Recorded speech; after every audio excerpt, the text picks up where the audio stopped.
حضرت عمرو بن جموح رضی اللہ تعالیٰ عنہ پاؤں سے لنگڑے تھے۔ ان کے 4 بیٹے تھے جو اکثر حضور صلی اللہ علیہ وسلم کی خدمت میں حاضر ہوتے ہیں اور لڑائیوں میں شرکت بھی کرتے تھے۔ غزوہ احد میں عمرو بن جموح رضی اللہ تعالیٰ عنہ کو بھی شوق پیدا ہوا کہ میں بھی جاؤں۔ لوگوں نے کہا تم معذور ہو، لنگڑے ہو کی وجہ سے چلنا دشوار ہے۔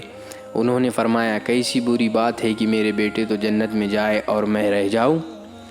بیوی نے بھی ابھارنے کے لیے طعنے کے طور پر کہا کہ میں تو دیکھ رہی ہوں کہ وہ لڑائی سے بھاگ کر لوٹ آیا۔ عمرو بن رضی اللہ تعالیٰ عنہ نے یہ سن کر ہتھیار لیے اور قلعے کی طرف منہ کر کے دعا کی، اے اللہ مجھے اپنے اہل کی طرف نہ لوٹائیو۔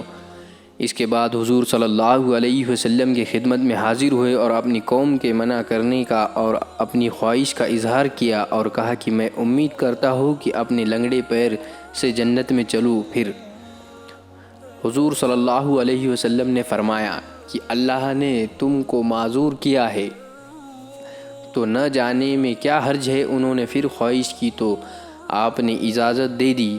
ابو طلحہ رضی اللہ تعالیٰ عنہ کہتے ہیں کہ میں نے عمرو بن رضی اللہ تعالیٰ عنہ کو لڑائی میں دیکھا ہے کہ اکڑتے ہوئے جاتے تھے اور کہتے تھے کہ خدا کی قسم میں نے جنت کا مشتاق ہوں۔ ان کا ایک بیٹا بھی ان کے پیچھے دوڑا ہوا جاتا تھا۔ دونوں لڑتے رہے حتیٰ کہ دونوں شہید ہوئے۔ ان کی بیوی اپنے خاوند اور بیٹے کی لاش کو اونٹ پر لاد کر دفن کے لیے مدینہ لانے لگی تو وہ اونٹ بیٹھ گیا۔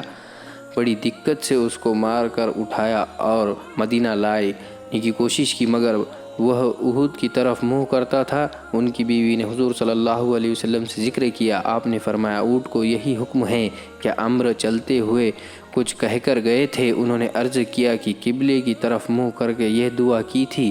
آپ نے فرمایا اسی وجہ سے یہ اونٹ اسی طرف نہیں جاتا۔ فرمایا کہ اسی کا نام ہے جنت کا شوق اور یہی ہے وہ سچا عشق اللہ کا اور اس کے رسول کا جس کی وجہ سے صحابہ رضی اللہ تعالیٰ عنہ کہاں سے کہاں پہنچ گئے کہ ان کے جذبے مرنے کے بعد بھی ویسے ہی رہتے ہیں۔ بہو تیری کوشش کی اونٹ چلے مگر وہ یا تو بیٹھ جاتا تھا یا احد کی طرف چلتا جاتا تھا۔